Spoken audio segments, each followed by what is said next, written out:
Mike's on Mike, a conversation about politics, government, and Jacksonville, with 50-year opinion leaders Mike Hightower, Mike Tolbert, and award-winning broadcaster and longtime political observer Mike Miller. Welcome to another episode of Mike's on Mike. I'm Mike Miller, along with Mike Tolbert and Mike Hightower, who are all with us here.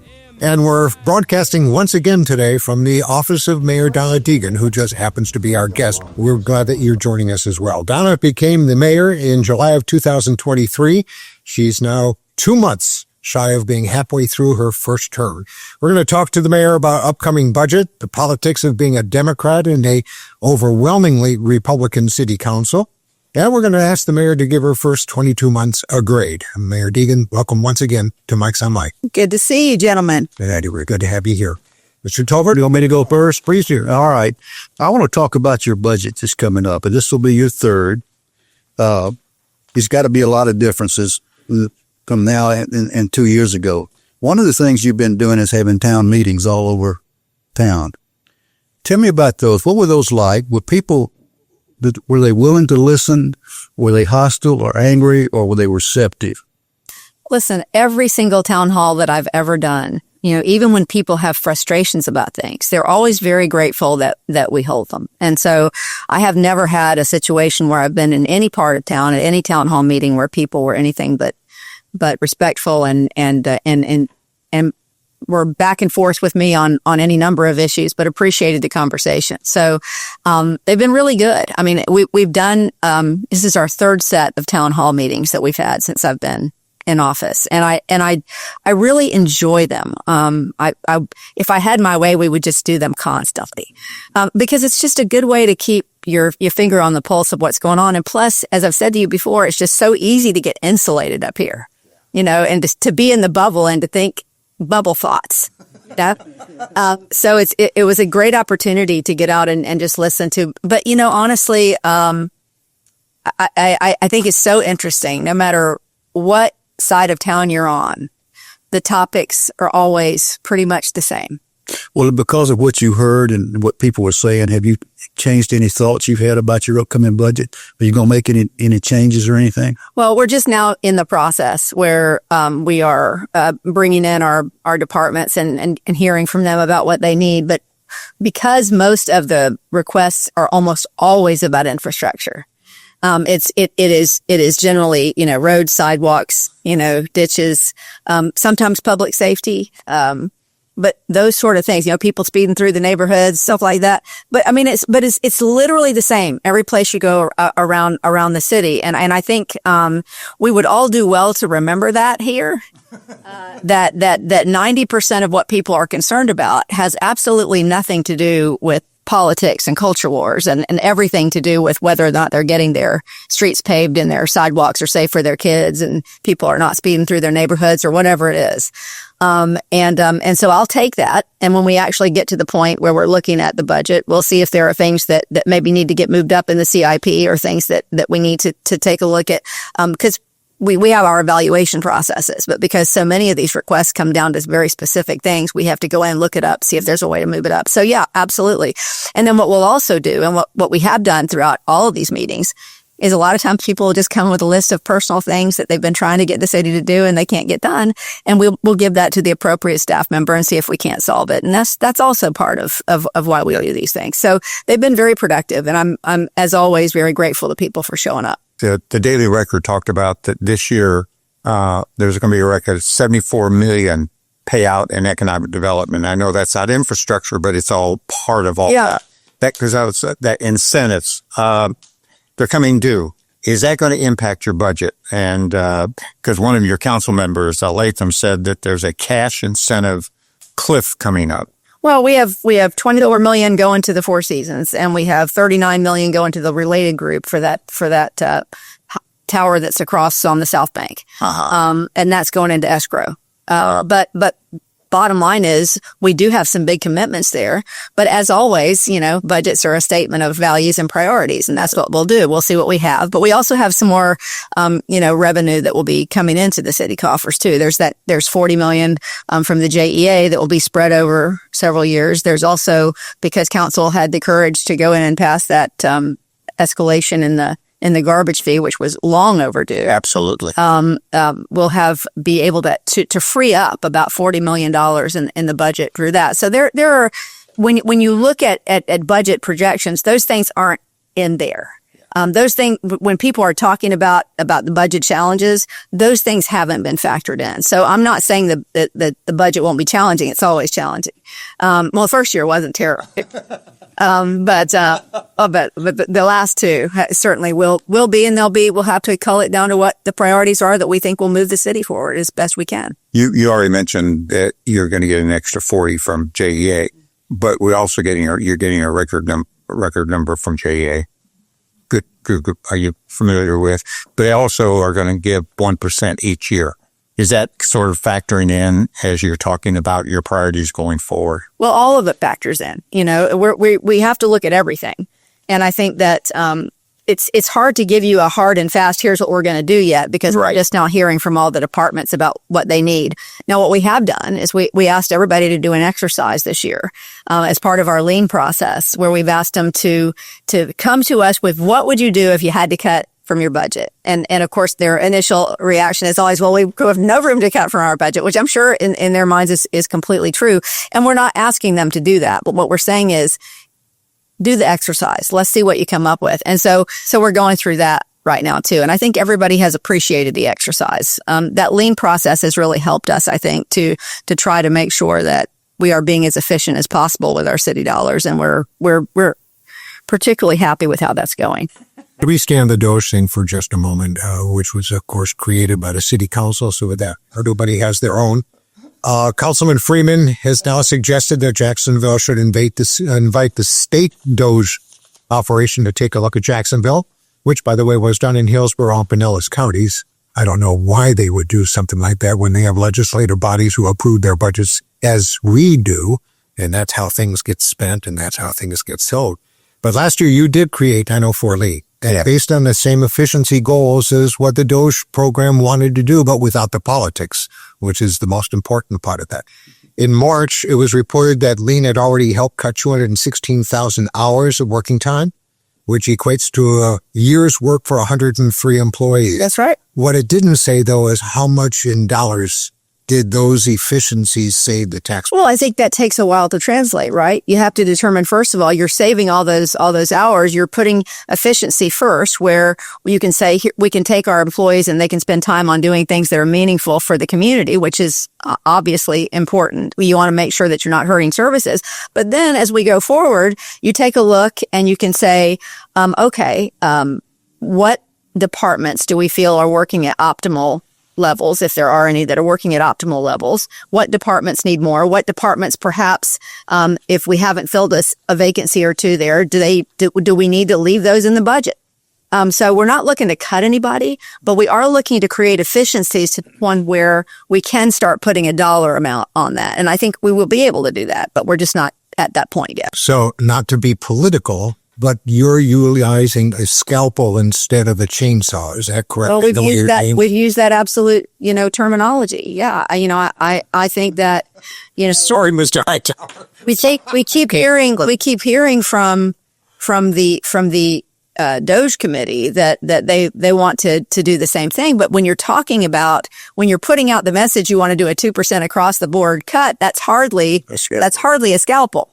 And I think it's just, no way to run a city, frankly. You have to take in exactly where your efficiencies are, where your inefficiencies are, and then determine where you can reconfigure things to save money. That's the bottom line. And efficiency projects like that take time. They do take time. I mean, you're talking about in some cases a year or longer to get to a five. I've said this to you guys before, and I always do things, with the future in mind. You're not always going to get immediate answers for things that you're doing at the moment. Now, I know that politically that's fraught, right? But at the end of the day, I am looking to create a better city that runs more efficiently. I'm not looking to make political headlines. So it is important to me that we get this right for not only today, but for the future generations. So, I just think the lean process is the way to go there. And I think that if you take a look at the amount of hours that have been saved already, I think it's easy to see how eventually that's going to translate into dollars. The most important thing to me is that we do not affect city services. We do not affect people's lives negatively because of these cuts. So it's really important that we do these intentionally. And I'm frankly, given the current political climate, a little concerned about that. Speaking of politics, This show? Yeah, on this show, you've got an election come up in 2027, and I haven't even been here 2 years yet. They're already going to talk about 2020. So no, I hear you. I know. Is it nonstop process? This the first time you've heard that? No. Yeah.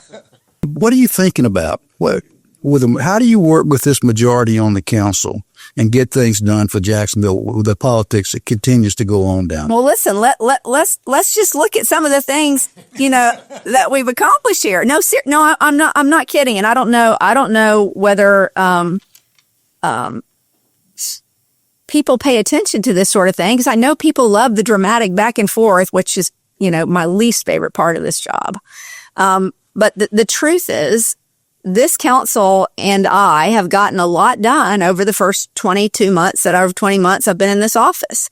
We got the stadium funded. We got those historic agreements with police and fire, which brought them back to a defined pension. There's so much. The garbage fee. The garbage fee was a big deal. But it is important that we take a look at all the things that are happening in this city, all the riverfront parks getting funded, right? Everything that's happening on the east side, all of the infrastructure projects that are ahead of schedule. All those things have to be collaborations between me and the city council. And so if you take out all the political rhetoric, The noise. we are moving in the same direction on a lot of the things that the people in this city want. Infrastructure, and quality of life issues. Those are really important issues that we've been able to move forward on. So I will continue to say, regardless of how much you may hear from the political noise-making machine, that we are working very well together on most things. Now, we're not going to agree on everything, obviously.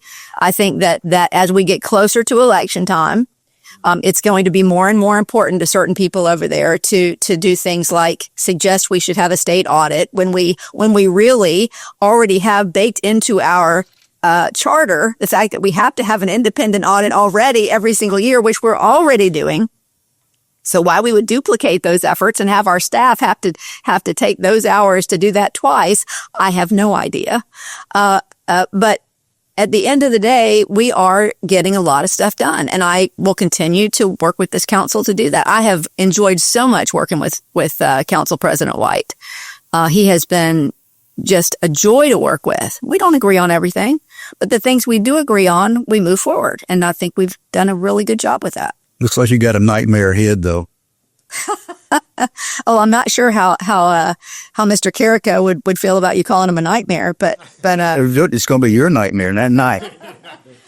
Listen, at least we have FSU in common. We both love There you FSU. go. We've got that going for us. But no, listen, I'll just do what I've done.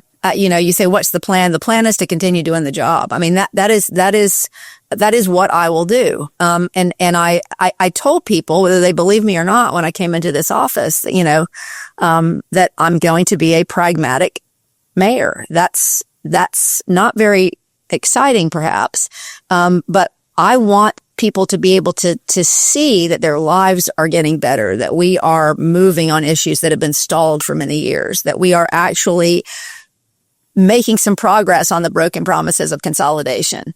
I want people to be able to see those things. And so I'll just continue to stay focused on that and let the political machine continue to grind as it does. When you sort of walk through quality of life, what you all have accomplished together, cranes downtown for the first time. When was the last time you saw cranes downtown? Things are coming out of the ground. Goes back to what does somebody want to change? What has to be changed at this point? And that's the question, I think, that's going to be the issue. Yeah. Well, but listen, this is why you hear me talk all the time about, I want to move fast. Yeah. I think unfortunately, as we get closer to election time, there will be efforts, and some of this DOGE effort is part of that, to slow things down so that we can't continue to move fast. I will do everything I can to continue to try to keep every one of those promises that I made, because they're important to me, because I love this city. And at the end of the day, that's what I will continue to try to do. So I'm all about the change. That's what I'm saying. I mean, for me, the change is we're moving. And the change is what's been accomplished. Well, and look at, in terms of the broken promises, we've moved forward on septic tank removal. We've moved forward on projects in the historically disinvested communities, and moved those projects to the top of our CIP, of our, infrastructure projects. So it's important to me that we are doing those things that we said we were going to do. At the same time, Mike, it may not be that people notice that. I don't know, but they'd sure are noticing the cranes downtown. And so that's really part of why we put together the I Dig Jacks program. The whole idea behind I Dig Jacks was, let's put a name on all this stuff that we're doing, so people can see all the things we've accomplished together with the council. Let's let them see, pull all the politics out of it, and let's get some pride and excitement in what is happening in Jacksonville that we're all responsible for. And so I think that whether you're looking at Riverfront Plaza, or you're looking at the project out there off of Lone Star Road that's been decades in the making, or whether you're looking at some of our infrastructure projects that are out on the north side or the east side, I think it's important for people to see and take pride in their community on those things. And I Dig Jacks is a way that we sort of think of it as like, I love New York, Yeah. We want people to feel everywhere like, hey, I dig Jacks. Not only do I dig all the construction, but I love this community. And that's really why we continue to do all those things. We now have a new president, and we've been told by a friend that this president has already targeted you because you were a successful mayor in one of the largest cities in Jacksonville. Now that we have a new president, how's your relationship changed with the White House? Well, look, I think that we continue to work with the same people that we were working with before. The folks that we work with in D.C., including our representatives. We've spent a lot of time with Representatives Rutherford and Bean. They have been very supportive in terms of making sure that all of our grants get carried through, that all of our projects get carried through. So that work continues in exactly the same way. And we have a Susie Wiles in DC, who loves Jacksonville. And I think that all of those things, like I said, there's a lot of things. I'm not saying that people won't come for me. That's politics. But I do think that we have people that are in DC that love this city and want to see this city succeed. And so I'm very hopeful we'll be able to continue to just do fine. I mean, it's not going to be the same relationship, obviously. Yeah. But I do think that we'll be able to continue to move forward with the people who are there. And looking back at your first 2 years, what makes you proud? What's frustrated you and disappointed you? I'm really proud of the progress. I'm proud of the progress. I love looking around and seeing all the cranes. I love the fact that we are unifying this city in a way that we haven't seen in a while. I think that's another reason for all of the town halls and for the public, the River City readers and all those things, and make people feel pride in their city. I feel very, very positive about the fact that we got the stadium done in such really exactly on target in terms of the timing that we wanted to get it done, because we've seen so many things fall off the cliff in Jacksonville if you give them too long to stick around, right? So I'm really proud of all those things. And I think that we're continuing to move in a good direction. So, I think we've done well in this first 2 years. I'll leave it to the folks at home to decide how well. But from what we are hearing, we think people are pretty pleased. What's on the agenda for the next two? What's the priorities going forward? Same priorities. They really are. I mean, we have to continue to make sure that the things that are in the budget get done. Mm-hmm. that those riverfront parks get done, that there's no delays. Right. We have to make sure that those promises that we've made to those disinvested communities continue to be brought to the top of the list. regardless of all the politics that will take place over the next 2 years. I mean, so for me, the priorities haven't changed, but, I'll have to spend more time than I would like, trying to navigate around the politics. And that is, if you want to talk about, what is frustrating to me, I would say that is the most frustrating thing to me is, and I'll tell you why, not even just because, it takes energy that we just don't have time for. I think about the fact that all of us were elected by the people of this city to do a job. Yep. And when I see people who are spending more time trying to draw me into a fight or to grandstand on an issue simply to show separation with me than doing what is best for the people that elected them, it frankly makes me angry. So I'm just going to continue to try to do what people elected me to do. And I think so far that people seem to appreciate that. And I'll continue to work with this council and as much as I possibly can. And so far, like I said, we've been okay. So I think we'll continue to be okay. I'm not saying that it won't be, challenging in the next 2 years, but the priorities remain the same. A lot depends on how much money you have to work with, but the priorities remain the same. One of the things, too, by the way, that I read recently is I guess you're already trying to enlist people to help work for the summer camps and to get our pools lifeguarded. Absolutely. Well, those are things we made huge progress on. The pools are now fully open and staffed. People are still excited about that mowing budget. I mean, I know it sounds like a crazy thing. No, it's important. Those are the types of things I don't want to see us take a step back on. But they're still visible. They're visible. People can see all your life. And what we're getting ready to start is a new litter campaign, which we're going to draw the whole community into because we've made some progress on blight, but not nearly as much as we'll need to. Mm-hmm. And this is all just education. This isn't expenditures. Right. This is education and being present in the community to try to make people proud of the community they live in and to help clean it up. So, we'll keep chugging along. You having fun? Most days.